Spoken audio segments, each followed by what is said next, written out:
Before we delve into the story, let me warn you. What you're about to hear is not for the faint of heart. This tale will take you to the edge of your sanity, where shadows seem to move on their own and where reality blurs with the unimaginable. There's a reason why some stories are left untold, and tonight, you'll understand why. Sit back, turn off the lights, and prepare yourself. Because what follows is not just a story, it's an experience. The night was eerily quiet. The kind of silence that presses down on you, making you hyper-aware of every small sound. Daniel had never believed in ghosts or the supernatural. He was a rational man, grounded in logic and reason, until that fateful night when his reality was shattered. It began innocuously enough. An old letter arrived in the mail, yellowed with age and smelling faintly of dampness and rot. The return address was faded, but it seemed to come from a town Daniel had never heard of, Ravenwood. Curiosity piqued. Daniel opened the envelope, revealing a letter written in a shaky hand. The message was simple. "Come to Ravenwood. Your inheritance awaits." Daniel had no living relatives that he knew of and certainly no knowledge of any inheritance, but the letter was addressed to him, in full, with details only a close family member would know. Against his better judgment, Daniel decided to investigate. The drive to Ravenwood was long and tedious, taking him through winding country roads that grew narrower and more desolate as he neared his destination. The trees closed in around him, their gnarled branches reaching out like skeletal hands. A sense of unease settled in his stomach, growing with each passing mile. Finally, as the sun dipped below the horizon, casting the sky in shades of blood red and violet, Daniel arrived at Ravenwood. The town was a shadow of its former self. What once might have been a thriving community was now a decaying ghost town. The houses were crumbling, their windows dark and empty, like the hollow eyes of skulls. The streets were deserted and the air was thick with the scent of decay and something far more sinister. It was as if the town had been abandoned overnight, left to rot under the weight of some unspeakable curse. At the center of the town stood a massive, decrepit mansion, his supposed inheritance.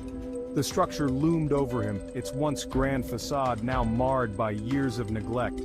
Vines crawled up its walls, their twisted tendrils snaking through broken windows and cracks in the stone. The front door, heavy and ornately carved, creaked open as if expecting him, and Daniel felt an icy chill run down his spine.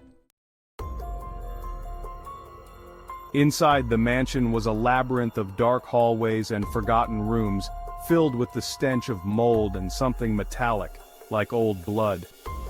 The floorboards groaned underfoot, and the walls seemed to whisper secrets too terrible to speak aloud.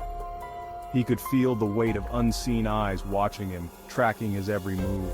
The furniture, covered in a thick layer of dust, stood like silent sentinels, guarding the memories of the past. Each step deeper into the mansion felt like a step away from reality, as if the house existed in a realm all its own, separate from the world outside. As he explored, Daniel began to notice strange things.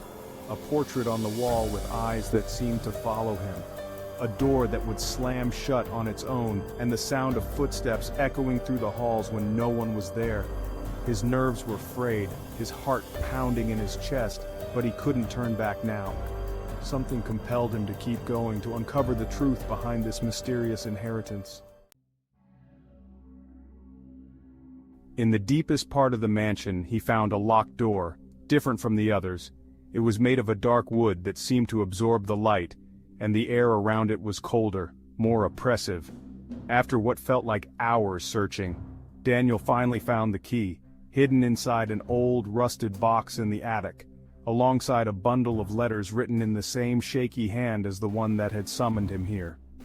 The letters spoke of dark rituals, of sacrifices made to appease ancient, malevolent forces.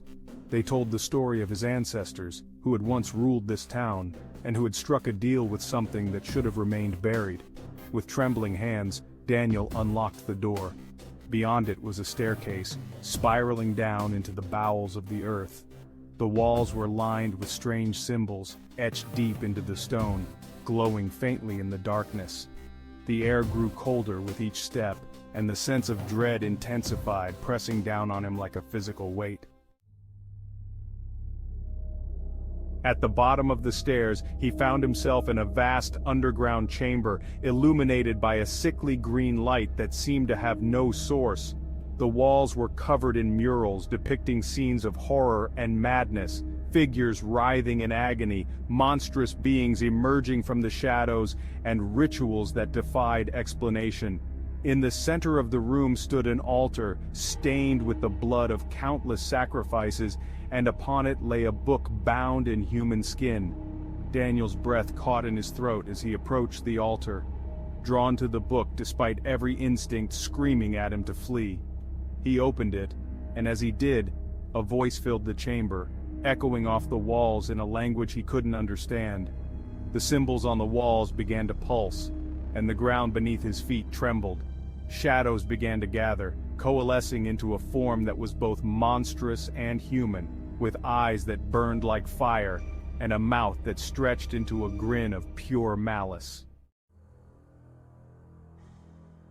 The thing spoke to him, not with words but directly into his mind, filling his head with visions of terror and despair. It told him the truth of his inheritance, that he was the last in a line of cursed souls, bound to serve this ancient evil, to continue the rituals that had kept it from unleashing its wrath upon the world. Daniel realized too late that he had been lured here, not to claim an inheritance but to fulfill a destiny he could not escape. The shadows closed in around him, and as the darkness consumed him, he felt his mind shatter under the weight of what he had seen. In the end, Daniel was never seen again, but those who wander too close to Ravenwood on a dark night might hear his screams echoing through the trees, a warning to others to stay away.